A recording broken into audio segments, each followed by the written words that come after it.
बहुत बहुत धन्यवाद आपका। पहले तो मैं सभी को गुड मॉर्निंग बोलना चाहूंगा, जय आरसीएन सभी को। आशा करता हूँ सभी स्वस्थ हैं, सभी महफूज हैं।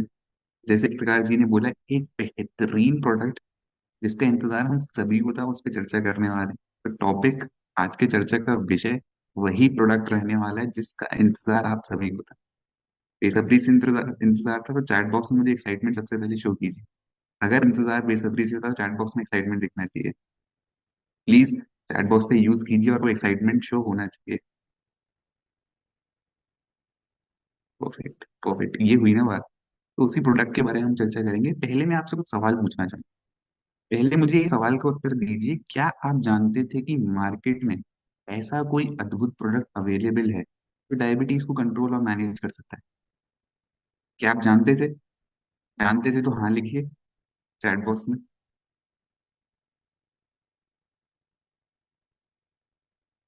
चलिए, काफी सारे नो मुझे दिख रहे हैं चैट बॉक्स में, मतलब आप नहीं जानते थे। तो अगर आप नहीं जानते तो अवगत हो जाइए। ऐसा प्रोडक्ट मार्केट में आप सभी के लिए आरसीएम के द्वारा लॉन्च किया गया है। कहूँ तो रीलॉन्च किया गया और आप सभी के लिए लाया गया है। वीडियो के माध्यम से समझते हैं कि प्रोडक्ट कौन सा है। पहले तो मैं बता दूं कि प्रोडक्ट है त्रिकारा का मधु संयम रस। बेहतरीन प्रोडक्ट है। मैनेज करने के लिए बहुत ही कह सकते हैं कि आजकल तो युवाओं को भी ये बीमारी हो रही है। पहले तो हम देखते थे बड़े बुजुर्गों में ये बीमारी कॉमन थी, पर आजकल तो हमारे लाइफस्टाइल के अकॉर्डिंग यंगस्टर्स यानी जवान लोगों में भी, जवान पीढ़ी में भी ये बीमारी दिखती है। कंट्रोल और मैनेज करने के लिए प्रोडक्ट लाया गया है। एक वीडियो के माध्यम से समझते हैं। डायबिटीज की बीमारी भारत में बेतहाशा बढ़ती जा रही है, जिसके कारण इसकी गिरफ्त में आ चुके व्यक्तियों को जीवन भर दवा लेने के अलावा कोई विकल्प नहीं रहता है। दवा की मात्रा भी निरंतर बढ़ती रहती है और बीमारी व दवा के दुष्परिणाम भी इंसान को भुगतने पड़ते हैं।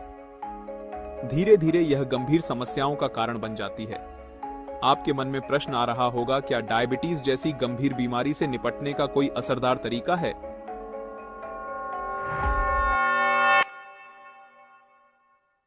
जी हाँ, आरसीएम लेकर आया है डायबिटीज रूपी बीमारी को धीरे धीरे बिना दवा के नियंत्रित करने में मददगार प्राकृतिक तत्वों से बना एक समाधान, जिसका नाम है त्रिकारा मधु संयम रस।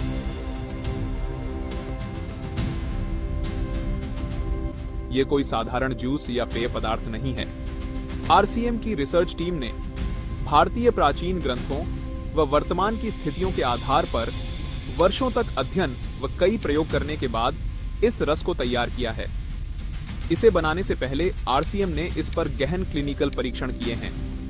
इन परीक्षणों का उद्देश्य केवल इसका प्रभाव सिद्ध करना नहीं था, बल्कि यह सुनिश्चित करना भी था कि यह प्रोडक्ट पूरी तरह से सुरक्षित और लंबे समय तक उपयोग के लिए प्रभावी हो। आरसीएम के इन क्लिनिकल परीक्षणों की वजह से त्रिकारा मधु संयम रस ने डायबिटीज प्रबंधन के क्षेत्र में एक नया मानक स्थापित किया है। इन परीक्षणों के नतीजों ने साबित किया कि त्रिकारा मधु संयम रस ने न केवल ब्लड शुगर लेवल को बेहतर ढंग से नियंत्रित किया, बल्कि शरीर की ऊर्जा और समग्र स्वास्थ्य को भी बढ़ाया। प्रतिदिन 30 मिलीलीटर दिन में 2 बार इस रस का सेवन करना है, साथ में ली जा रही दवा का सेवन करते रहना है। डायबिटीज के लिए उपयुक्त आहार का सेवन करना है। गामा ओरिजनॉल के 2 कैप्सूल का सेवन करना है। नियमित व्यायाम करना है व ली जा रही दवा को शुगर की जांच करते हुए धीरे धीरे कम करते जाना है। एक दिन आप बिना दवा के अपनी शुगर को सामान्य स्तर पर ला सकते हैं। यह त्रिकारा मधु संयम रस पूर्णतया प्राकृतिक तत्वों से तैयार किया गया है, जो इसे न केवल डायबिटीज को नियंत्रित करने में, बल्कि इम्यूनिटी बूस्टर, एंटीऑक्सीडेंट और पित्त शोधक गुणों के कारण सामान्य स्वास्थ्य को बनाए रखने में भी बेहद उपयोगी बनाता है। यह रस न केवल मधुमेह, बल्कि उससे होने वाले अन्य रोगों जैसे हृदय रोग, किडनी की समस्याएं और तंत्रिका क्षति से बचाव में भी सहायक है। इसके नियमित सेवन से शरीर के भीतर ऑक्सीडेटिव तनाव को कम किया जा सकता है, जिससे दीर्घकालिक स्वास्थ्य समस्याओं का खतरा घटता है। यह उन लोगों के लिए भी लाभकारी है जो मधुमेह से पीड़ित नहीं हैं, क्योंकि यह रक्त में ग्लूकोज स्तर को संतुलित रखने के साथ साथ स्वास्थ्य रक्षा में मदद करता है। अगर आप डायबिटीज से जुड़ी हर रोज की तकलीफों से छुटकारा चाहते हैं, तो आज ही लीजिए आरसीएम का त्रिकारा मधु संयम रस। आरसीएम का यह अद्भुत समाधान आपको न केवल राहत देगा, बल्कि एक नई जीवन शैली अपनाने की प्रेरणा भी देगा। ये था लाइफ चेंजिंग प्रोडक्ट जो आरसीएम के द्वारा लॉन्च किया गया। आशा करता हूँ सभी को ये प्रोडक्ट का आने से बहुत ही ज्यादा उत्साहित हैं आप, बहुत ही ज्यादा एक्साइटेड हैं। तो वो एक्साइटमेंट चैट बॉक्स में दिखनी चाहिए सबसे पहले तो। क्योंकि अब जो आने वाले हैं स्टेज पे, जो माइक लेने वाले हैं, वो एक स्पेशलिस्ट है। अब आपके मन में सवाल तो बहुत आ रहे होंगे ड्रग से रिलेटेड। आपके लिए स्पेशली स्पेशलिस्ट को बुलाया गया है जिन्होंने ये बनाया है।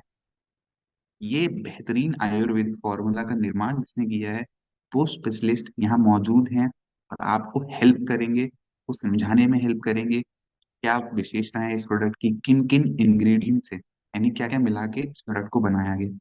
तो बिना किसी देरी के मैं उनको स्टेज पे माइक के लिए उनको इनवाइट करना चाहूंगा।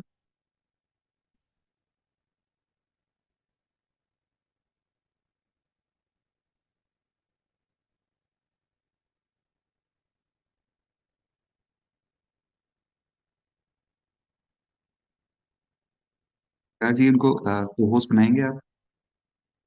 सर कौन सा नाम, किस नाम से है सर? चारू मैम एक, तो है। हाँ,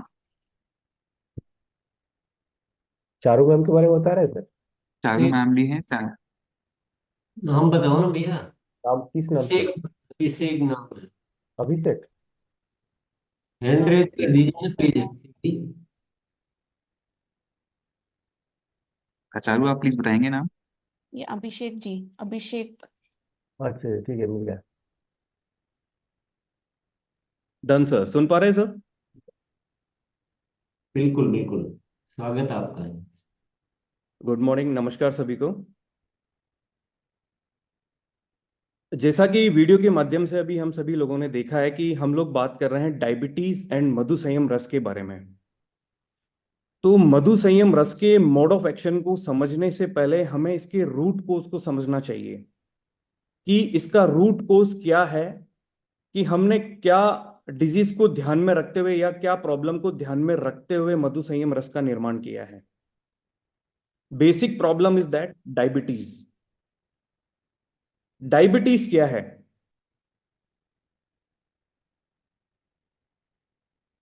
देखिए, जनरली क्या होता है कि जब हमारे ब्लड में ग्लूकोज का लेवल बढ़ने लगता है तो हम उसे डायबिटीज की परिभाषा देते हैं कि वही डायबिटीज है। अब इस ग्लूकोज को हमारी सेल्स तक पहुंचाने का काम एक स्पेशल टाइप का हार्मोन करता है जिसे हम इंसुलिन कहते हैं। जनरली आज की इंफॉर्मेशन हो सकता है थोड़ी सी टेक्निकल हो, बट मधु संयम रस को समझने के लिए ये सारी इंफॉर्मेशन हमें ध्यान होना बहुत ज्यादा जरूरी है। इंसुलिन ही ग्लूकोज को पिक करके ब्लड से उठा करके सेल्स तक पहुंचाता है। इस इंसुलिन का निर्माण कहां होता है? इंसुलिन का निर्माण हमारे पैनक्रियास, जो कि एक वाइटल ऑर्गन है शरीर का, पैनक्रियास की पैनक्रियाटिक ग्लैंड में जो बीटा सेल्स अवेलेबल होती है वहीं इंसुलिन का निर्माण होता है। अब डायबिटीज की दो कंडीशंस होती है, एक हाइपोग्लाइसेमिया और एक हाइपरग्लाइसेमिया। ये वर्ड्स हमें याद होना जरूरी है। हाइपो एंड हाइपर, उससे आप डिफरेंशिएट कर पाएंगे कि बेसिकली किसी भी पेशेंट में प्रॉब्लम क्या है। हाइपोग्लाइसेमिया वह चीज होती है जहां ग्लूकोज लेवल ब्लड में काफी कम हो जाता है, उसे हम ग्लाइपोहाइसीमिया बोलते हैं। But diabetes is what? Diabetes को सीधे शब्दों में बोलेंगे हम लोग हाइपरग्लाइसेमिया, जहां ग्लूकोज की मात्रा ब्लड में बढ़ जाती है, इंक्रीज हो जाती है। ये बहुत सीधे शब्दों में और बहुत इजी शब्दों में हमें याद रखना है कि जहां ग्लूकोज की मात्रा हमारे ब्लड में बढ़ जाती है उसे हम हाइपरग्लाइसीमिया या फिर डायबिटीज मेलिटस बोलते हैं। डायबिटीज मेलिटस दो टाइप की होती है, टाइप 1 एंड टाइप 2। टाइप 1 क्या होता है?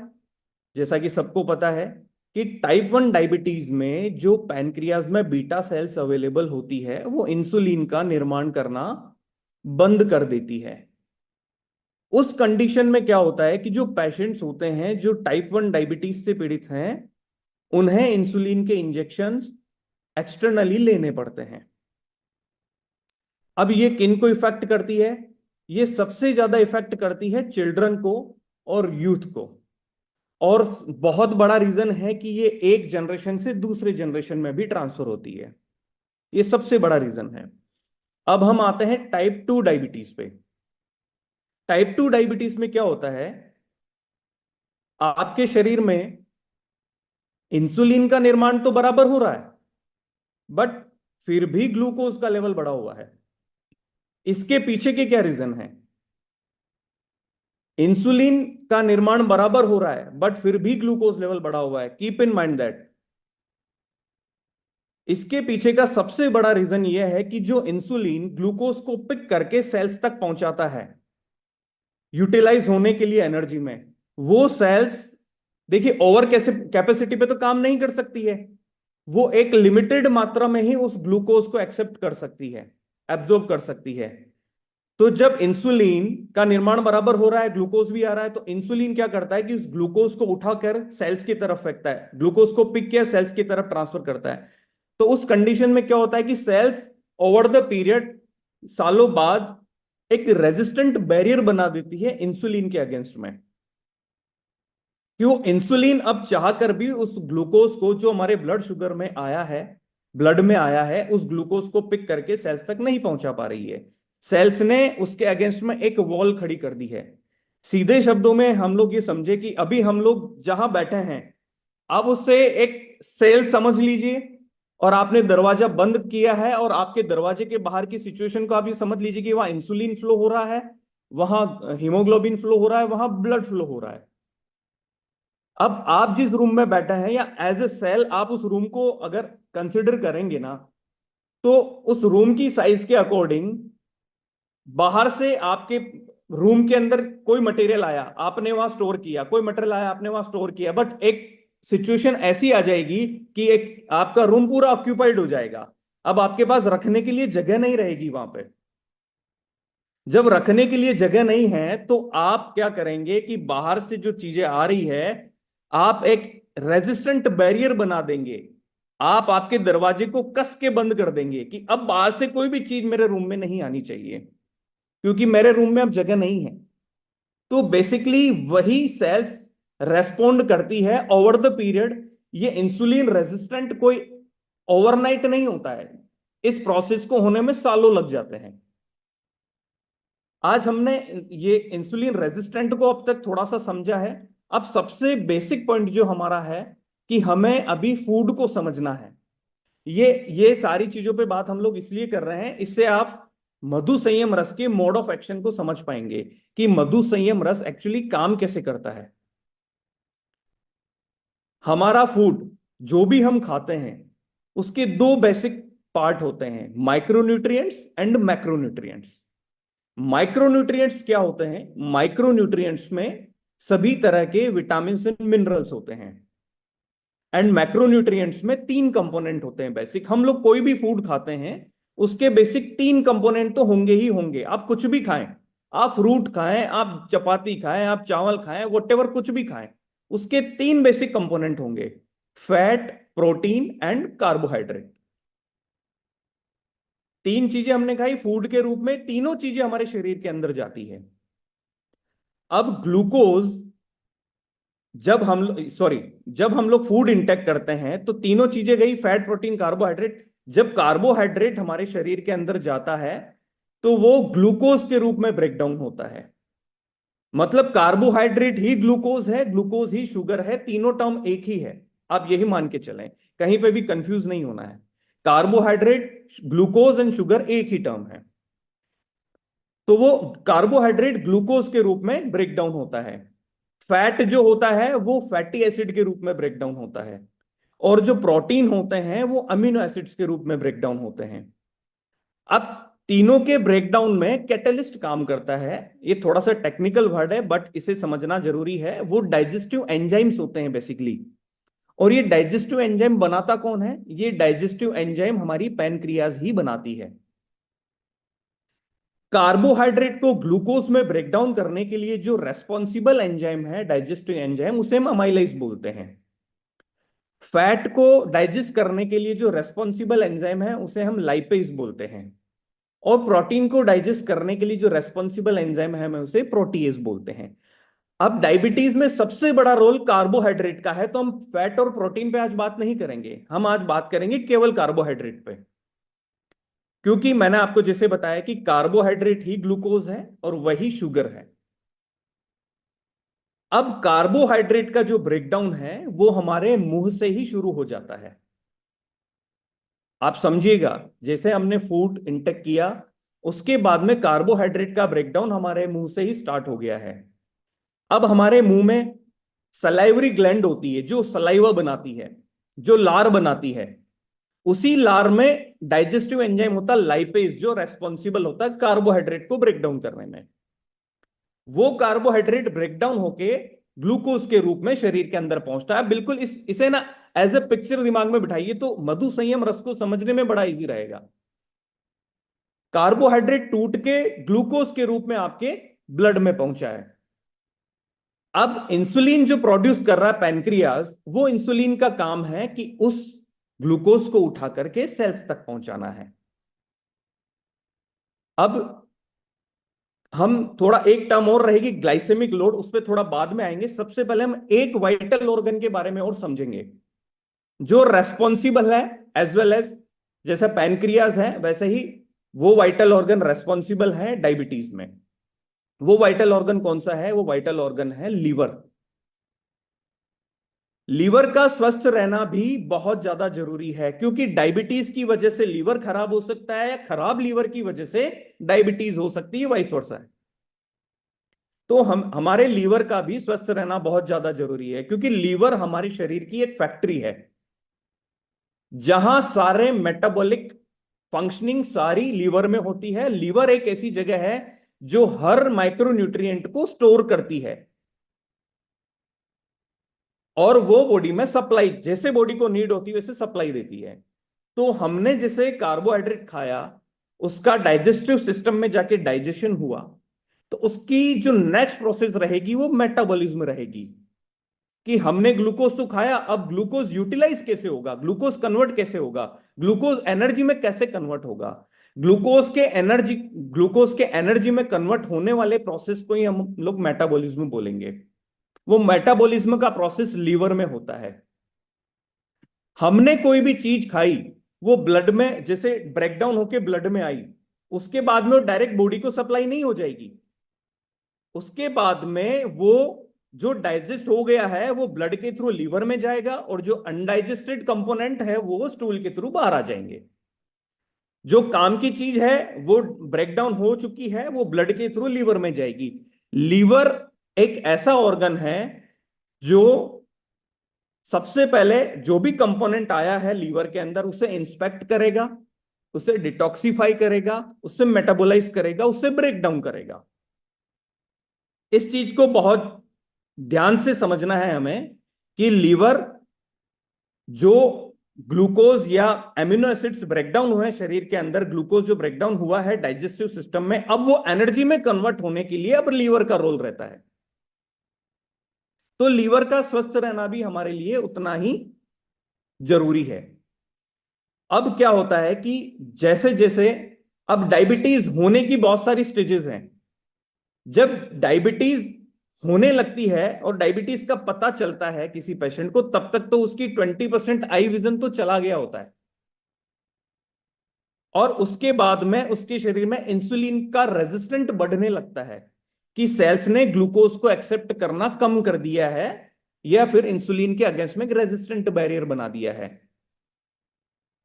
और कार्बोहाइड्रेट को मैंने समझाया है कि कार्बोहाइड्रेट ग्लूकोज में ब्रेकडाउन होके जाता है, इंसुलिन उसे सेल्स तक पहुंचाता है, वो सारी चीजें। अब बेसिकली क्या होता है कि जब हम लोग लेबोरेटरी डायग्नोसिस के लिए जाते हैं तो HbA1c का टेस्ट हम लोग कराते हैं, जिसे ग्लाइकेटेड हीमोग्लोबिन A1c बोलते हैं हम लोग, जो 5 से 7% की रेंज में तो नॉर्मल होता है, 7 से 8% की रेंज में प्री डायबिटीज रेंज में आता है और मोर देन 8% वो डायबिटीज की रेंज में आता है। हमने डायबिटीज को समझ लिया है, हमने लीवर के फंक्शनिंग को समझ लिया है, हमने प्रॉब्लम को समझ लिया है। क्या इस प्रॉब्लम का समाधान इस प्रकृति में अवेलेबल है, प्राकृतिक रूप से अवेलेबल है? इसे समझना बहुत ज्यादा जरूरी है। सारी समस्याओं का और सारी हेल्थ रिलेटेड जितनी भी प्रॉब्लम्स हैं उन सभी समस्याओं का समाधान प्रकृति में अवेलेबल है। प्रकृति से यूटिलाइज करना हमें आना चाहिए। हमें पता है कि डायबिटीज में करेला काम करेगा, हमें पता है जामुन काम करेगा, क्योंकि बहुत सारी इंफॉर्मेशन अवेलेबल है, हमें सब कुछ पता है। बट हमें यह पता नहीं है कि जामुन का कौन सा एक्टिव कंपोनेंट काम करेगा, हमें यह पता नहीं है कि करेले का कौन सा एक्टिव कंपोनेंट काम करेगा, हमें यह पता नहीं है कि मेथी सीड का कौन सा एक्टिव कंपोनेंट काम करेगा और कैसे काम करेगा। हमें तो लोगों ने बोल दिया है कि जामुन खा लो भाई, डायबिटीज में बड़ा बेनिफिशियल है, हमें बोल दिया एलोवेरा पी लो, हमें बोल दिया आंवला पी लो।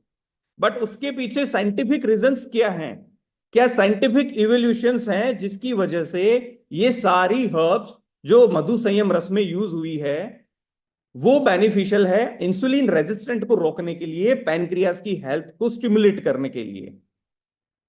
उसके पीछे बड़े साइंटिफिक रीजंस हैं।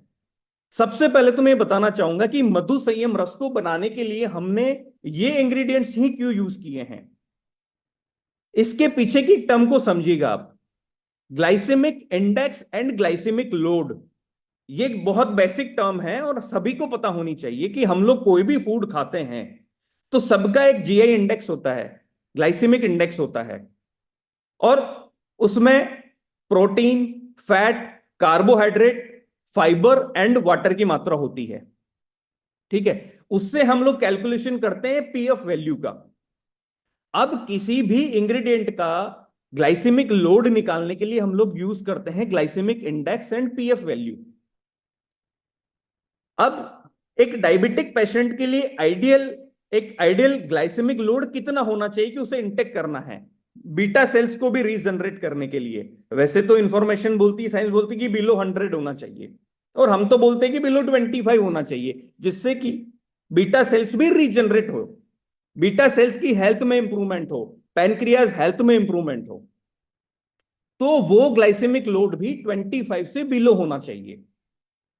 ये बहुत इंपॉर्टेंट टर्म है, क्योंकि हमारी डाइट में जितना ग्लाइसेमिक लोड बढ़ेगा उतनी ही हमारी बीटा सेल्स की ग्लाइसेमिक लोड हैंडलिंग कैपेसिटी कम होती जाएगी, बीटा सेल्स डेड होती जाएगी। जितना कार्बोहाइड्रेट हम लोग मेजर क्वांटिटी में खाएंगे उतना ग्लाइसेमिक लोड हमारे शरीर में जाएगा और बीटा सेल्स की ग्लाइसेमिक लोड हैंडलिंग कैपेसिटी कम होती जाएगी।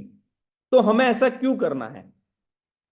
हमने इस चीज का जो निदान निकाला है कि हमने जो इंग्रेडिएंट यूज किए हैं उनको बहुत साइंटिफिकली इवेल्यूट किया है कि उनकी ग्लाइसेमिक लोड काफी कम होना चाहिए।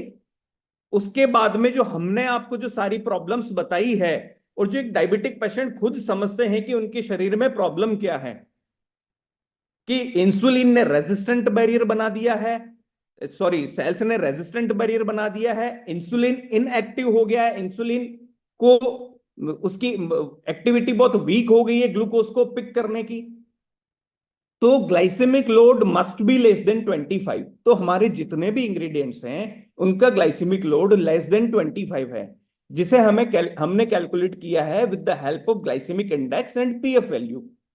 PF value is the sum of fat, protein and fibre. Fibre जिस इंग्रेडिएंट में होगा उसकी पीएफ वैल्यू भी कम आएगी। अब देखिए, हमारे पास जितने भी इंग्रेडिएंट हैं सब रिच सोर्स ऑफ फाइबर है, रिच सोर्स ऑफ फाइबर है, इनमें रिच एंटीऑक्सीडेंट हैं। अब ये एक अगेन एक टेक्निकल टर्म हम लोग यूज करेंगे, उसे हम बोलते हैं कि पॉलीफिनॉल्स। इन सभी में पॉलीफिनॉल पाया जाता है, वो क्योंकि हमारे शरीर में जो ऑक्सीडेटिव स्ट्रेस होता है उसे कम करते हैं। थोड़ा सा टेक्निकल है अगेन। ऑक्सीडेटिव स्ट्रेस क्या होता है कि जो इंसुलिन फ्री फ्लो कर रहा है, हमने जो देखा है कि रेटिनोपैथी जो होती है, जो आई की जो सेल्स होती है जो बहुत वीक होती है, ऑलरेडी बहुत थिन होती है, जो फ्री रेडिकल इंसुलिन जो as a free radical flow कर रहा है वो आपकी आई की सेल्स को भी डैमेज कर देता है। तो इस वजह से रेटिनोपैथी होती है। तो वो फ्री रेडिकल्स को स्टिमुलेट करना, उन्हें कम करना, ऑक्सीडेटिव स्ट्रेस को कम करना, उसके लिए हमें क्या चाहिए? एंटीऑक्सीडेंट चाहिए। ये सारे ingredients rich source of antioxidants हैं। जैसा कि मैंने आपको बताया कि हमने ये सारे इंग्रेडिएंट्स नॉर्मली नहीं पिक कर लिए हैं, हमने इनको स्टडी किया है और हमने इनके इफेक्ट्स को देखा है कि इनके जो एक्टिव कंपोनेंट है, जो फाइटोमॉलिक्यूल्स है, जो फाइटोन्यूट्रिएंट्स हैं, वो कैसे काम करते हैं डायबिटीज के लिए। इंसुलिन रेजिस्टेंट में। जैसे सबसे पहला इंग्रेडिएंट हम लोग पिक करें तो जामुन, जामुन का जो एक्टिव कंपोनेंट है वो जंबोसाइन है एंड एंथोसाइनिन है।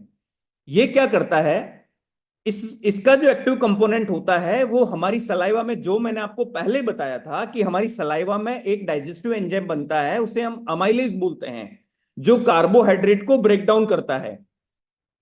जामुन का वही एक्टिव कंपोनेंट उसी अमाइलेज को ब्लॉक कर देता है।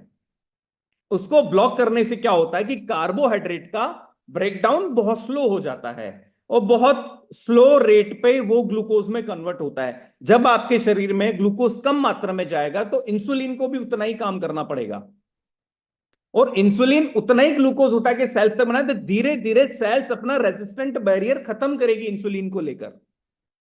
कि सारा जो काम है कि हमें कार्बोहाइड्रेट के ब्रेकडाउन को स्लो डाउन करना है। ये एक साइंटिफिक इसके पीछे रिसर्च है कि जो हम लोग खा रहे हैं, जो हम लोग इंटेक कर रहे हैं, उस कार्बोहाइड्रेट के ब्रेकडाउन को बड़ा स्लो डाउन कर देना है। ग्लूकोज कम मात्रा में जाएगा, इंसुलिन उसे पिक करेगा और सेल्स तक पहुंचाएगा। सेल्स के पास भी उसकी कैपेसिटी के अकॉर्डिंग ही ग्लूकोज पहुंच रहा है, तो सेल्स अपना रेजिस्टेंट बैरियर धीरे धीरे धीरे धीरे कम करती जाएगी।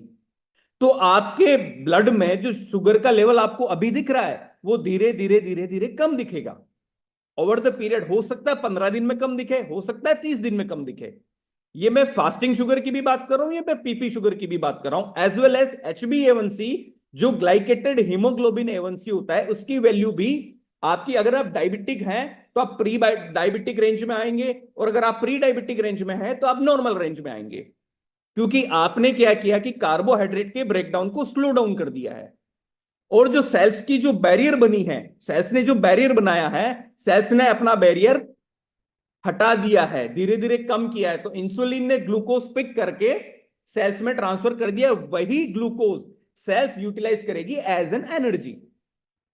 देखिए, कार्बोहाइड्रेट एज ए फ्यूल काम करता है हमारे शरीर के अंदर। अगर हमारे शरीर में कार्बोहाइड्रेट नहीं है तो हमें एनर्जी नहीं मिलेगी। अगर ग्लूकोज कम मात्रा में हो जाएगा ना तो हमें बहुत ज्यादा दिक्कतें होगी। तो ग्लूकोज तो होना जरूरी है, बट एक सर्टेन लिमिट तक, जितना कि इंसुलिन उसे पिक करके सेल्स तक पहुंचाए, सेल्स उसे वो रेजिस्टेंट बैरियर ना बना पाए। राइट नाउ नेक्स्ट कंपोनेंट है हमारा एलोवेरा। एलोवेरा में जो एक्टिव कंपोनेंट होते हैं वो पॉलीसेकेराइड्स, ग्लूकोमेनन, एसमेनन, यह भी एंटीऑक्सीडेंट होते हैं और यह भी आपके ग्लूकोज लेवल को मेंटेन करते हैं और पैनक्रियाज की हेल्थ को भी स्टिमुलेट करते हैं। नेक्स्ट बहुत इंपॉर्टेंट है आंवला। हमने सबने सुना है, हमें पता है, हर व्यक्ति को पता है कि it's a rich source of vitamin C. Again it's a rich source of fibre. Again it's a rich source of polyphenols, flavonoids and tannins. जो टैनिन कंटेंट है, हमने आंवला यूज किया है, बट आंवला का जो एक्टिव कंपोनेंट है, फाइटोन्यूट्रिएंट है, हमने टैनिन यूज किया है। क्यों? उसी टैनिन का यूज है कि वो अगेन कार्बोहाइड्रेट के ब्रेकडाउन को स्लो डाउन करेगा और इंसुलिन को स्टिमुलेट करेगा, पैनक्रियास को स्टिमुलेट करेगा, उसी ग्लूकोज को पिक करके सेल्स तक पहुंचाएगा। सेल्स धीरे धीरे अपनी एक्टिविटी बहुत अच्छे से इंसुलिन के अगेंस्ट में करेगी, इंसुलिन को अच्छे से रेस्पॉन्ड करेगी और इंसुलिन अच्छे से ग्लूकोज को सेल्स तक पहुंचा पाएगा और वो ग्लूकोज यूटिलाइज होकर एनर्जी में कन्वर्ट होगा। तो सारे कंपोनेंट इसी तरीके से काम करते हैं। अगेन नेक्स्ट जो कंपोनेंट है हमारा मेथिसीड। मेथिसीड में सॉल्युबल फाइबर होता है और इसका एक्टिव कंपोनेंट ट्राइगोनेलिन होता है। ठीक है, यह भी आपके डाइजेस्टिव सिस्टम को या डाइजेस्टिव प्रक्रिया को थोड़ा स्लो कर देता है, ब्लड शुगर को धीरे धीरे कम करता है। टाइप 2 डायबिटीज में हम समझ रहे हैं ना कि इंसुलिन रेजिस्टेंट बन चुका है, तो वो सारी प्रक्रियाओं पे ये सारे इंग्रेडिएंट काम करते हैं। तो हम मधु संयम रस में एक आम इंग्रेडिएंट नहीं ऐड करके हमने फाइटोन्यूट्रिएंट्स ऐड किए हैं, फाइटोमोलिक्यूल्स ऐड किए हैं, जो बहुत अच्छे तरीके से एक्टिवली रेस्पॉन्ड कर सके, एक्टिवली सेल्स को उस तरीके से बूस्टअप कर सके कि वो ग्लूकोज को एक्सेप्ट करें और अपना इंसुलिन रेजिस्टेंट बैरियर को खत्म करें। यही फाइटोमोलिक्यूल्स आपको शरीर में ऑक्सीडेटिव स्ट्रेस को भी कम कर रहे हैं, और बाकी जो दूसरी प्रॉब्लम्स भी हो रही है, लीवर के स्वास्थ्य को भी अच्छे से बना के रख रहे हैं। राइट, अब हमने ये कर ली सारी थ्योरेटिकल बातें, ठीक है। इसके पीछे एविडेंस क्या है? थ्योरेटिकल बात नहीं है वैसे तो। नॉर्मली जो मार्केट में चल रहा है वो ऐसे चल रहा है कि हमने आमना डाल दिया, मेथी डाल दिया, ये डाल दिया, बट हमने तो सारे फाइटोन्यूट्रिएंट्स डाले हैं, फोर्चो डाले हैं। अब ये सारी बातें तो हमने कर ली, अब इसके पीछे का एविडेंस क्या है हमारे पास में? सर एविडेंस तो पेपर पे आते तभी सब लोग ट्रस्ट करते हैं ना सर, जब लोगों को फायदा पहुंचता है तभी ट्रस्ट होता है ना सर। तो हमने 90 डेज का क्लिनिकल ट्रायल कंडक्ट करा है 70 पेशेंट्स पे।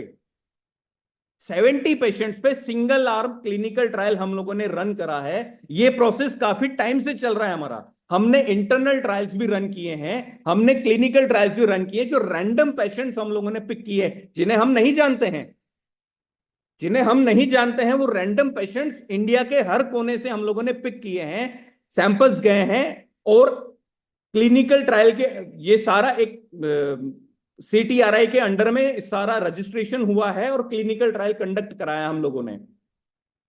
तो ये है सर प्रैक्टिकल इंफॉर्मेशन और प्रैक्टिकल रिजल्ट्स सामने, कि जहां हमने HbA1c के रिजल्ट्स को 20%, 18 to 20% तक सुधारा है।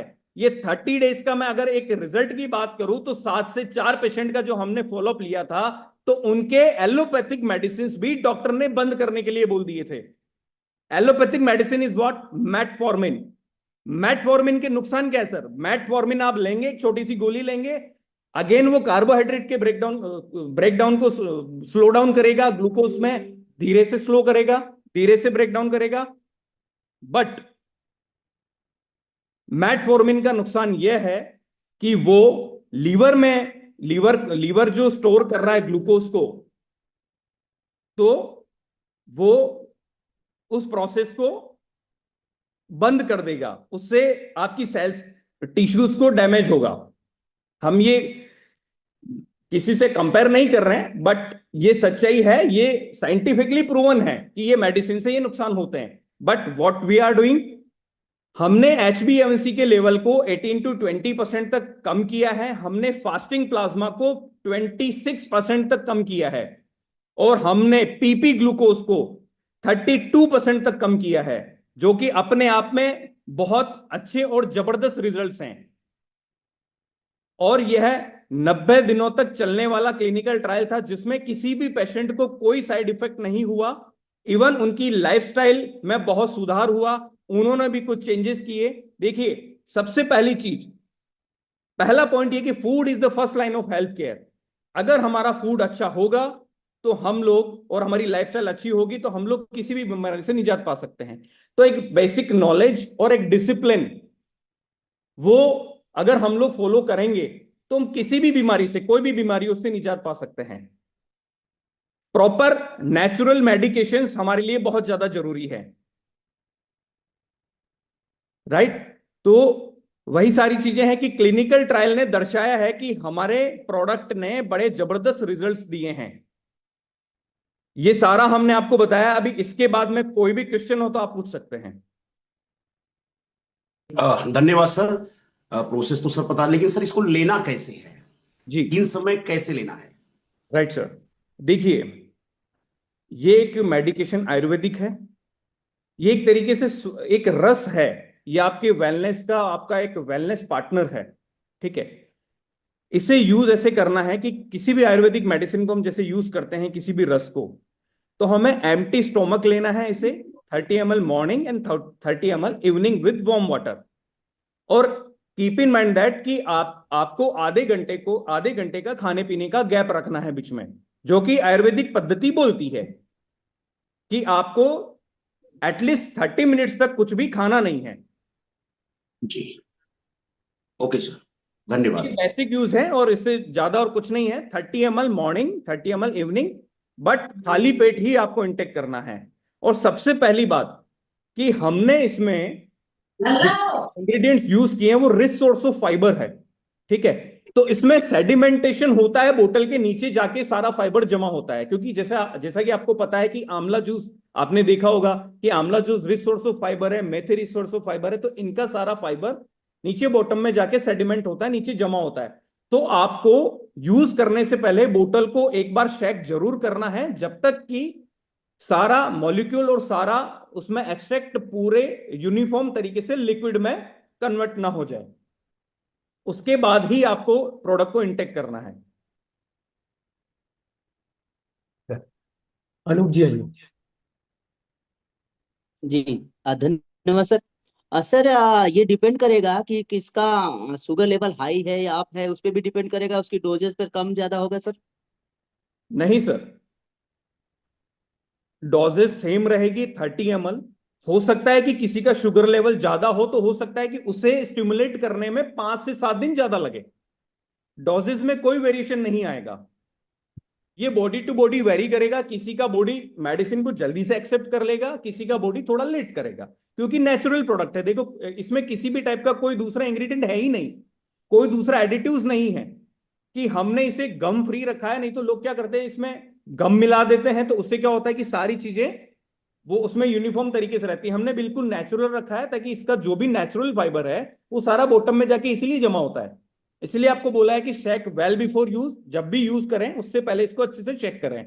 और डोजेज में कोई चेंजेस नहीं करने हैं आपको। 30 ml मॉर्निंग, 30 ml इवनिंग, किसी भी ब्लड शुगर लेवल के लिए कुछ भी चेंजेस नहीं करना है।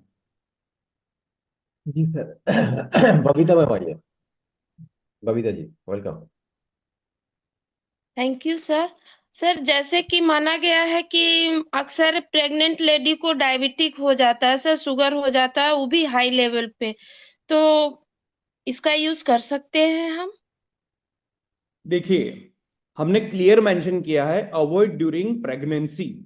उसका रीजन ये है कि ड्यूरिंग प्रेगनेंसी एक महिला के शरीर में हार्मोनल चेंजेस आते हैं, और वो एक जीव को और अपने साथ में लेके कैरी कर रही है।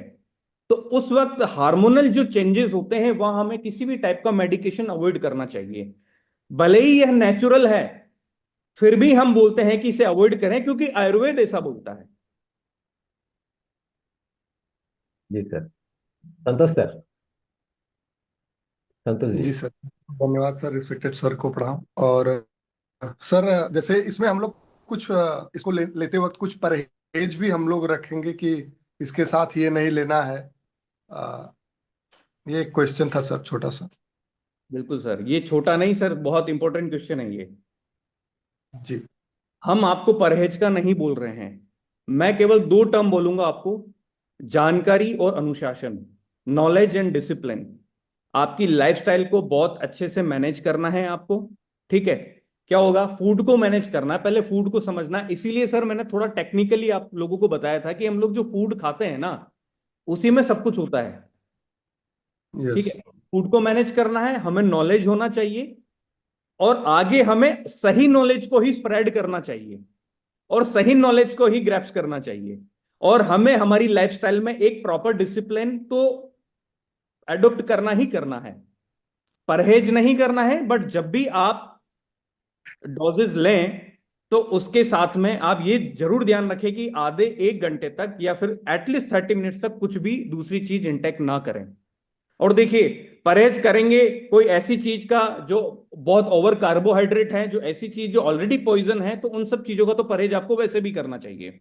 वो तो एक स्वस्थ व्यक्ति को भी नहीं खाना चाहिए। जी सर। आरपी मीना जी।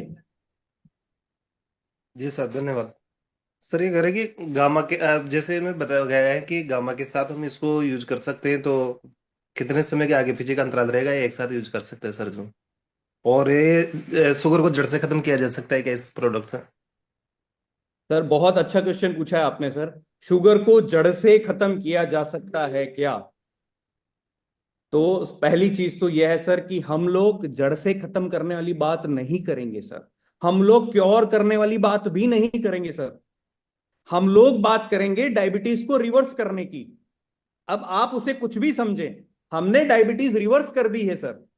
हम फिर आगे किसी भी टर्म में उसे अंडरस्टैंड करें, हमने डायबिटीज रिवर्स करनी है। अगर आप डायबिटिक है तो हमें आपको नॉर्मल रेंज में लाना है, और सदा नॉर्मल रेंज में रहना है। तो हम लोग ये कर सकते हैं, गामा के साथ में आप 100% इसको ले सकते हैं, और किसी भी दो मेडिकेशन को लेने के लिए एटलीस्ट 15 मिनट का गैप होना चाहिए, ये साइंस बोलती है। ठीक है, धन्यवाद। ईश्वर दयाल सर। सर ये जो है शुगर डायबिटीज की जो दवाई है, इसको कितने बार लेनी है, कैसे कैसे लेनी है? दिन में 2 बार, 1 बार कैसे लेनी है सर? और जी 400 शुगर है तो कितना टाइम लगेगा ठीक होने में सर? Right sir. देखिए सर, आपके शरीर के अंदर की संरचना, आप जिनको 400 की शुगर है उनको भी पता नहीं है कि उनको किस लेवल का रेजिस्टेंट बैरियर है सर, आप समझना बात को, ठीक है। उनको कितना समय लगेगा ये सारे प्रिडिक्शंस हैं। हम लोग ये प्रिडिक्शंस में नहीं जाएंगे। हम ये करेंगे कि हम after every 15 minutes, 15 days sorry, हम लोग हर 15 दिन में शुगर लेवल चेक करेंगे। सबसे पहली बात तो मधु संयम रस को जारी रखते हुए कि 30 ml एम्प्टी स्टोमक खाली पेट मॉर्निंग में लिया है, 30 ml हमने इवनिंग में लिया है, जो हमारे पास में इतने एविडेंस हैं ऑलरेडी क्लिनिकल ट्रायल्स के। तो आपके बॉडी स्ट्रक्चर का तो आपको भी पता नहीं है कि सर अंदर क्या प्रॉब्लम है, कितनी प्रॉब्लम है, इतना हम लोग उस चीज को अभी उसको उतना प्रिडिक्ट नहीं कर सकते हैं कि 400 की जो शुगर है वो आप फास्टिंग बोल रहे हैं सर, पीपी बोल रहे हैं? सबसे पहले ये बताएं, पीपी शुगर होगा आई थिंक। म्यूट कीजिए ईश्वर जी। अनम्यूट कीजिए सर, ईश्वर सर। जी। जख्म भी ठीक नहीं हो रहा है सर, पैर में जख्म है 2। सर ये जख्म इसीलिए हैं कि जो ऑक्सीडेटिव स्ट्रेस है वो शरीर में ज्यादा हो चुका है, फ्री रेडिकल्स ज्यादा घूम रहे हैं शरीर के अंदर। तो ये जो इंग्रेडिएंट्स हैं रिच सॉर्ट्स ऑफ एंटीऑक्सीडेंट है सर, इनको लेने के बाद में जो जख्म और ये जो टिश्यूज आपके डैमेज हो चुके हैं, जो सेल्स डैमेज हो चुकी है, इनका रिपेयरिंग प्रोसेस चालू होगा सर। ये बिल्कुल अच्छा रिपेयर हो सकते हैं, क्योंकि आपको ठीक है, चाहिए 6 महीने होगा sir. Antioxidant quantity max to max. ठीक सर। वैसे गामा तो खा रहे थे वो, लेकिन गामा से वो जो जख्म ठीक नहीं हो रहे हैं। सर आप खाते रहें, और ये एक प्रोसेस होता है कि हो सकता है कि किसी चीज में थोड़ा ज्यादा टाइम लगे, बट डेफिनेटली ये आपके टिश्यूज जो डैमेज हो चुके हैं, तो हमने सबसे पहले रूट कोज जो डायबिटीज है उस लेवल को समझना है। जख्म उसके साथ साथ ठीक होते रहेंगे, क्योंकि आपके टिश्यूज डैमेज कर चुके हैं, जो फ्री रेडिकल्स आपके शरीर में फ्री फ्लो कर रहे हैं। उसी ऑक्सीडेटिव स्ट्रेस को कम करने के लिए ये सारे इंग्रेडिएंट्स का हम लोगों ने चयन किया है। जी सर। रेखा मैम आइए, वेलकम मैम। प्रणाम सर, गुरुदेव को प्रणाम। सर से मेरा ये सवाल था कि आप पैंक्रियाज के पेशेंट इसको ले सकते हैं? पैनक्रियाज के पेशेंट्स को थोड़ा सा आप मुझे समझाएं कि पैनक्रियाज के पेशेंट्स कैसे, मतलब आप टाइप 1 डायबिटीज की बात कर रहे हैं? सर 97 में पैंक्रियाज हो गया था, अभी उसका कोई वो नहीं है, तो फिर भी इसको ले सकते हैं? अभी तो पैंक्रियाज सही है सर। नहीं, पैनक्रियाज अग्नाशय को बोलते हैं हम लोग, ठीक है, जी जो हमारे शरीर में डाइजेस्टिव एंजाइम्स बनाते हैं, ठीक है, जो इंसुलिन जी जनरेशन में कारगर है। तो आप जो पूछना चाह रहे हैं कि पैनक्रियाज क्या हुआ था, मतलब पैनक्रियाज में क्या हुआ था? पैंक्रियाज सर उसकी वजह से पूरे बॉडी में पानी हो गया था, और पूरी जो हम लोग भोजन करते थे या पानी पीते थे कुछ भी पच नहीं रहा था सर उस समय। वो तो प्रोसेस लीवर का है, जी जी सर। वो पैनक्रियाज का नहीं है, वो प्रॉब्लम लीवर की है। क्योंकि जी लीवर की सेल्स, जो टिश्यूज या सेल्स डैमेज हो जाते हैं, तो ये सारे प्रोसेस होते हैं। Yes sir. ये यस ये सर। पार्ट अलग हो गया। वो डायबिटिक पेशेंट है क्या? नहीं सर, डायबिटीज नहीं है। डायबिटिक नहीं है ना, तो उनके लीवर नहीं डैमेज होने का कोई और कारण है। वो स्मोकिंग हो सकता है, अल्कोहल हो सकता है। नहीं सर, उस समय तो कोई ना अल्कोहल था ना वो स्मोकिंग था, कोई कुछ नहीं सर। उनको हेपेटाइटिस बी हो सकता है, अगर जहां तक मैं समझता हूं कि यस। हेपेटाइटिस बी की वजह से भी लीवर डैमेज होता है, जिसे लीवर सिरोसिस भी बोलते हैं। तो एक कंडीशन ऐसी आती है कि लीवर फाइब्रोसिस से आगे जाके लीवर सिरोसिस हो जाता है। और इसके लिए आप ज्यादा अच्छा रहेगा कि आपकी जो डायग्नोसिस रिपोर्ट्स हैं वो अपने लोकल डॉक्टर को दिखाएं, कि यहां बैठ के हम जस्टिफाई नहीं कर सकते उस चीज को। आशा सिंह सर आइए। Thank you very much sir, बहुत बहुत धन्यवाद सर। सर मैं मेरा क्वेश्चन था, मैं हमने ना परसों कैंप लगाया था, और उस कैंप में 13-14 साल का बच्चा था जिसको मतलब हाई ठीक रहती है। तो उस मतलब स्थिति में हम उस बच्चे को दे सकते हैं? सर देखिए, किसी भी बच्चे में अगर आप हाई ब्लड शुगर लेवल देख रहे हैं, आप ये कह रहे हैं ना हाई ब्लड शुगर लेवल था, यस सर। तो सर बच्चों में जो हाई ब्लड शुगर लेवल होता है वो होता है ड्यू टू टाइप, उनमें टाइप 1 डायबिटीज है। ठीक है, जहां पैनक्रियाज ने इंसुलिन बनाना ही बंद कर दिया है और उनको जेनेटिकली ट्रांसफर हुई है वो चीज, यस सर, तो फिर बाई दादाजी को थी। बर्थ देती है। यस ठीक है, तो ये इंग्रेडिएंट्स देखिए, हमारे पास जो एविडेंस है सारे टाइप 2 के एविडेंस हैं। अभी हम लोग कुछ भी नहीं बोलेंगे टाइप 1 के बारे में, बट इतना जरूर बोलेंगे ये जितने जितने भी इंग्रेडिएंट्स हैं वो पैनक्रियाज की हेल्थ और बीटा सेल्स के रीजनरेशन में भी काम करते हैं। सर। राइट, तो हो सकता है कि बीटा सेल्स रीजनरेट हो तो उसके बाद में इंसुलिन का प्रोडक्शन भी शुरू हो। ठीक है सर, काफी सारा एविडेंस है ऑलरेडी जहां बीटा सेल्स रीजनरेट हुई, क्योंकि बाई बर्थ ईश्वर ने हमें 20 लाख बीटा सेल्स दी है। ठीक है, फिर धीरे धीरे धीरे धीरे क्या होता है कि ओवर द पीरियड वो बीटा सेल्स का क्वांटिटी कम होता जाता है। उसका बहुत बड़ा इंपैक्ट जो होता है वो होता है ग्लाइसेमिक लोड का, जो हम लोग फूड इंटेक कर रहे हैं। तो बीटा सेल्स को रीजनरेट करने के लिए भी ये इंग्रेडिएंट्स का बहुत बड़ा रोल है, बट हम लोग इसमें कोई क्लेम नहीं कर रहे हैं टाइप 1 डायबिटीज में। But we have sufficient evidence in type 2 diabetes, जहां इंसुलिन ने सेल्स ने इंसुलिन के लिए रेजिस्टेंट बैरियर बना दिया है। उसको हम लोग बिल्कुल दावे के साथ कह सकते हैं वहां काम कर रहा है प्रोडक्ट। ठीक है, आनंद सर आइए, आनंद कुमार जी। क्या स्वस्थ व्यक्ति इसको ले सकते हैं, और जो व्यक्ति इंसुलिन का सुइया ले रहे हैं क्या करें उनके साथ? सर स्वस्थ व्यक्ति को डेफिनेटली लेना चाहिए, क्योंकि स्वस्थ व्यक्ति कब प्री डायबिटिक की पोजीशन में चला जाएगा, कब डायबिटिक की पोजीशन में चला जाएगा, कोई कह नहीं सकता है। स्वस्थ व्यक्ति को बिल्कुल लेना चाहिए, क्योंकि जैसा कि मैंने आपको बताया, अगेन मैं रिपीट कर रहा हूं, ये सारे ingredients rich source of fibre है, रिच सोर्स ऑफ एंटीऑक्सीडेंट्स हैं। आपके शरीर में ड्यू टू योर फूड बहुत सारे फ्री रेडिकल्स होते हैं, तो उन्हें शांत करना जरूरी होता है, नहीं तो वो ऑक्सीडाइज होकर आपकी सेल्स को डैमेज करना शुरू कर देते हैं। तो स्वस्थ व्यक्ति को भी यह प्रोडक्ट लेना चाहिए, और उसके कोई साइड इफेक्ट्स नहीं है, उल्टे फायदे ही हैं। इंसुलिन जो सुइया ले रहे हैं, जो इंसुलिन ले रहे हैं वो भी ले सकते हैं। मैंने इससे पहले जो क्वेश्चन था उसका वही मैंने आंसर किया था। जो इंसुलिन ले रहे हैं, जैसे कि बच्चे बच्चे भी इंसुलिन लेते हैं, जो टाइप 1 से पीड़ित हैं, जहां बीटा सेल्स इंसुलिन नहीं बना रही है, तो वो बच्चे भी इंसुलिन लेते हैं और वो पेशेंट इंसुलिन लेते हैं। मैंने 3 लोग बताए थे आपको, चिल्ड्रन, यंग पीपल, और ये 1 जनरेशन टू अनदर जनरेशन जो डायबिटिक ट्रांसफर होती है वो टाइप 1 होती है, जिन्हें इंसुलिन एक्स्ट्रा लेना पड़ता है।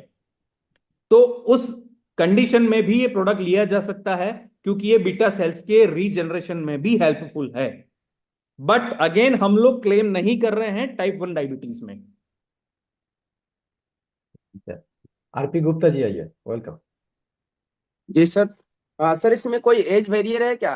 कौन सा एज से कौन सा एज तक लेना चाहिए? देखिए, वैसे तो अगर हम बात करें तो हमने जो प्रोडक्ट डिजाइन किया है वो हमने एडल्ट्स के लिए किया है, राइट। जी तो हम जी। लोग यही चाहेंगे कि जो 15 साल से ऊपर की आयु वाले लोग हैं वही इसका सेवन करें। Okay sir. यस जी, प्रशांति मैम आइए। सर धन्यवाद। सर मेरा डायबिटीज है, मैं गामा के साथ दवाई ले रही हूँ, तो इसको लेने से पहले दवाई को छोड़ देना ना, तीनों को लेना चाहिए? दवाई भी ले रहे हैं आप? जी। देखिए, इस कंडीशन में आपको क्या करना है, आपको पैरेलल में तीनों चीजें शुरू करनी है। ठीक है, आपको इफेक्ट दिखना शुरू होगा, उसके बाद में आपका डिसीजन रहेगा कि आपको दवाई छोड़नी है कि नहीं छोड़नी है। आपका मन खुद कहने लगेगा कि आपको क्या छोड़ना है।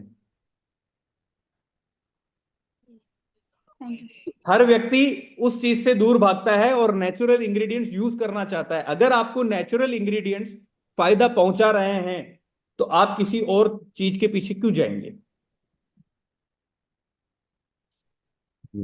कलाप्राण सर। सर मेरा सर से दो सवाल था।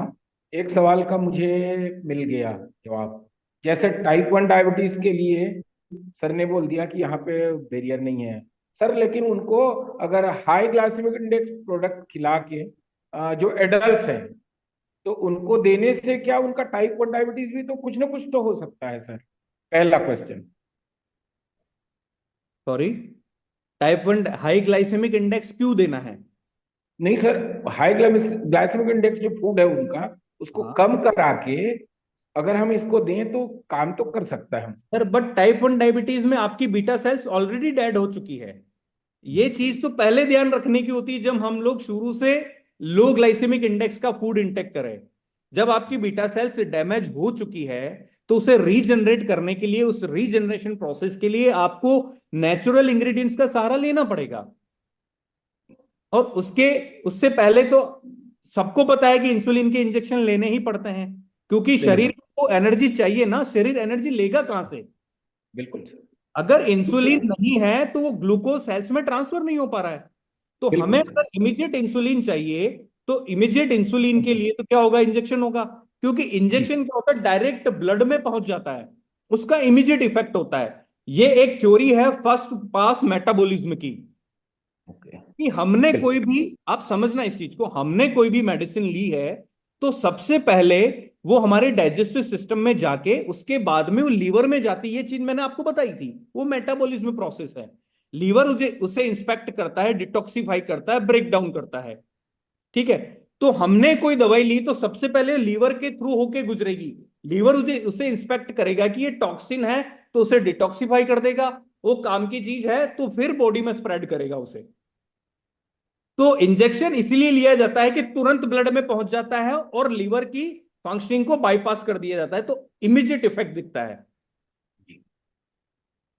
दूसरा सर। सर यहाँ पे हाइपोग्लाइसीमिया वाले जो मरीज होते हैं क्या वो इस प्रोडक्ट को ले सकते हैं सर? नो, हाइपोग्लाइसीमिया के मरीज वैसे भी बहुत कम होते हैं जिनमें लो ब्लड शुगर होता है। लो ब्लड शुगर के पेशेंट्स को तो आपको ग्लूकोज की डोज देनी होती है, ग्लूकोज के शॉट्स देने होते हैं। उनको तो ग्लूकोज चाहिए ना, वहां पे भी ग्लूकोज का अल्टीमेटली कमी हो गया है और हाइपरग्लाइसीमिया में ग्लूकोज बढ़ा हुआ है। तो हाइपोग्लाइसीमिया जब ग्लूकोज है ही नहीं तो ग्लूकोज तो देना पड़ेगा ना। वहां कार्बोहाइड्रेट के ब्रेकडाउन में समस्या हो रही है। आप समझ रहे हैं बात को? डाइजेस्टिव सिस्टम भी बिगड़ा हुआ है, तो वहां ग्लूकोज के डायरेक्ट शॉट्स दिए जाएंगे हाइपोग्लाइसीमिया की कंडीशन में।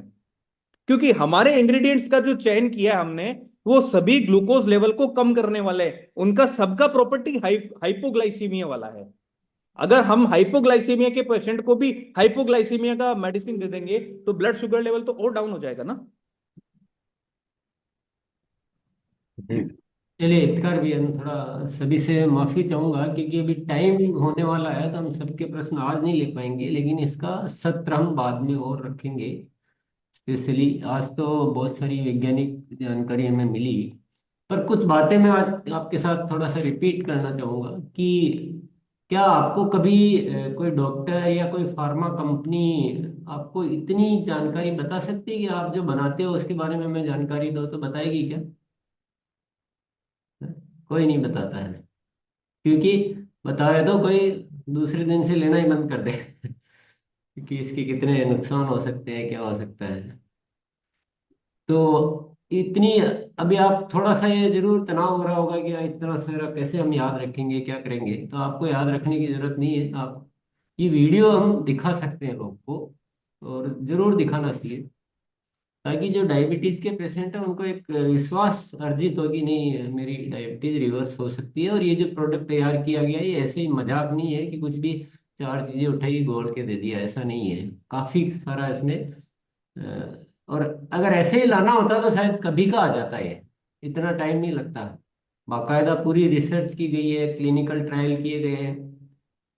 एक तो ये तथ्य है। दूसरा, अभिषेक जी की आपने बात को या भावों को समझा होगा तो कभी भी कोई आपको ऐसे झूठे वादे या आपको ऐसा नहीं कह रहे हैं कि यार कैसे भी चलो ले आप तो ले, ऐसा नहीं है। वो बाकायदा रियल बात कर रहे हैं। तो इतना ऑनेस्टी से बताने वाले आपको दुनिया में मेरे को लगता नहीं कोई मिलेगा आपको। एक तथ्य तो मैं आपको बताता हूँ कि डायबिटीज का एक ऐसा हवा बना रखा है, और डायबिटीज के पेशेंट को जीवन भर दवाई लेने का एक कल्चर सा डेवलप हो गया। न तो लेने वाला उसको जागरूक हो रहा है, न कोई दवा कंपनियां या जो भी है वो जागरूक हो रहे हैं, न कोई विज्ञान या न सरकार कोई उस दिशा में। लेकिन डायबिटीज की दवा लेते हैं और उसके दुष्प्रभाव ऐसे होते हैं जो मुझे बताने की जरूरत नहीं है, हम सब जानते हैं। उसके बाद एक से बढ़ दूसरी चीज, दूसरा ऑर्गन खराब होता है, फिर तीसरा खराब होता है, फिर चौथा खराब होता है, और फिर बहुत सारी समस्याएं होती है। बहुत बड़ा ये है। और एक जाल, एक भ्रम फैला रखा है कि डायबिटीज रिवर्स नहीं होती है। सालों सालों से हर कोई उस बात को इतना ज्यादा प्रमोट कर दिया गया है, पूरा एक बड़ा भ्रम फैला दिया गया है कि डायबिटीज रिवर्स नहीं हो सकती है। लेकिन मैं कहता हूँ कि डायबिटीज, मतलब मैं क्या, मतलब आपके सामने सत्य है कि डायबिटीज रिवर्स हो सकती है, बड़े आराम से हो सकती है। कोई तनाव की या कोई बात ही नहीं है। उसके पूरे समाधान है। उसके लिए गामा ओरिजिनल हम यूज कर ही रहे हैं। और ये जो रस बनाया गया है ना, ये बहुत ही ज्यादा उसको बनाया गया है। आप और जिनको नहीं है अभी, ये जो बॉर्डर पर है, वो भी लेना शुरू कर दें तो ये समस्या में हम जाएंगे ही नहीं। इसके कोई दुष्प्रभाव नहीं है। और डायबिटीज रिवर्स होती है, इस बात को फैलाना है। हमारा काम क्या है? इस बात को फैलाना है कि डायबिटीज रिवर्स हो सकती है। और हमारे पास विज्ञान है, तो इस वीडियो को आप दिखा सकते हैं, क्योंकि हमको तो इतना सब कुछ याद रहेगा नहीं, और हमको तो बहुत सारी काम करने हैं, तो इसको कितना याद कर पाएंगे। पर इसमें से बेसिक बेसिक चीजें आपको समझ में आनी चाहिए, ये बहुत अच्छी रहती है, धीरे धीरे आएगी। तो एक ये तथ्य हो गया। दूसरा, आपको जीवन में अनुशासन तो लाना पड़ेगा। ऐसा नहीं कि हम तो ये बस मधु संयम रस ले रहे गामा, तो बाकी तो कैसे भी जियो, वो तो शायद आप भी समझ सकते हैं। थोड़ा सा डिसिप्लिन होना चाहिए, थोड़ा सा एक्सरसाइज भी करनी है, योगा भी करना है, सोच भी अच्छी रखनी है, गुरुकुल में भी आना है, और खाना पीना में ज्यादा आपको फ्रूट सब्जियां का मात्रा ज्यादा होनी चाहिए, अनाज का कम। तो जो सामान्य नियम है ना, जो किसी को भी होना चाहिए, ऐसा नहीं डायबिटीज के लिए, किसी को भी। और डायबिटीज को थोड़ा विशेष ध्यान थोड़े दिन रखेंगे तो आराम से रिवर्स हो जाएगी। तो आप लोगों के जीवन को कैसा बना सकते हैं कि जो एक प्रताड़ित जीवन जो जीना पड़ रहा है, आप आपके पास एक ऐसा सोर्स है, ऐसा माध्यम है जिसके द्वारा उनके जीवन को आप खुशियों से भर सकते हैं। बात, मुद्दा ये है, मुद्दा ये है। तो क्या हम सब संकल्प करने के लिए तैयार हैं कि इस हिंदुस्तान की जो डायबिटीज की कैपिटल घोषित कर दिया गया है, अब ये इसको दुनिया में सबसे कम डायबिटीज वाले रहने चाहिए हिंदुस्तान में। एक बहुत बहुत बड़ा मिशन हमें लेना है, और बहुत अच्छे से इसकी तैयारियां करेंगे, बाद में बात करेंगे किसी दिन। आज तो समय हो गया है, लेकिन एक बहुत बड़ा मिशन चलाना चाहिए, इसका बहुत बड़ा मिशन। और हम अभिषेक जी से और गाइडलाइन लेंगे और अच्छे से इसको समझेंगे।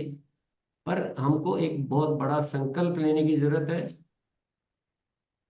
यही आज यहीं पर अपन बात करेंगे। हाँ, दवा को मॉनिटर, दवाओं के बहुत सारे सवाल पूछे थे। दवाओं को आप मॉनिटर करते रहें, आप चेक करते रहें, और उसके अकॉर्डिंग आप डोजेज कम करते रहें। ये तो एक सामान्य सी बात है। बहुत सारे सवाल जो नहीं पूछने चाहिए वो भी हम पूछते रहते हैं, जिसको जरूरत नहीं है, हम रोज ही उस बात को शेयर करते हैं, हर कहीं लिखा हुआ रहता है। तो ये सब बातें हैं। और आप जो किन तरीकों से हम कैसे काम करेंगे वो सब हम बाद में करेंगे। लेकिन जिनको भी दे आप थोड़ा सा अपना डेटा शीट जरूर तैयार करें कि वर्तमान में क्या आपका वो शुगर लेवल्स है, और हर 15 दिन में उनकी जांच करते रहें। आपके पास रिकॉर्ड होना चाहिए, ऐसा नहीं देख के भूल गए वो क्या कर रहे हैं कोई पता नहीं। ये थोड़ा सा हम सब साथ ही तैयार करेंगे, और डिटेल में बाद में चर्चा करेंगे। आज का समय तो हो गया है। सभी को बहुत बहुत धन्यवाद। और मेरे को विश्वास है कि आप सबको एक ऐसा नया कुछ ऐसा लग रहा होगा कि अब क्या होने वाला है। मैं तो बहुत ज्यादा आज उत्साहित हूँ, बहुत ज्यादा प्रेरित हूँ। मुझे तो लग रहा है कि जो आरसीएम के कुछ स्टार प्रोडक्ट है उसमें एक और ये जबरदस्त स्टार प्रोडक्ट जुड़ गया है, मधु संयम रस। चलिए बहुत बहुत धन्यवाद, कल मिलते हैं फिर। अभिषेक सर को बहुत बहुत धन्यवाद। सर, ओवर कर दीजिए सर। हाँ।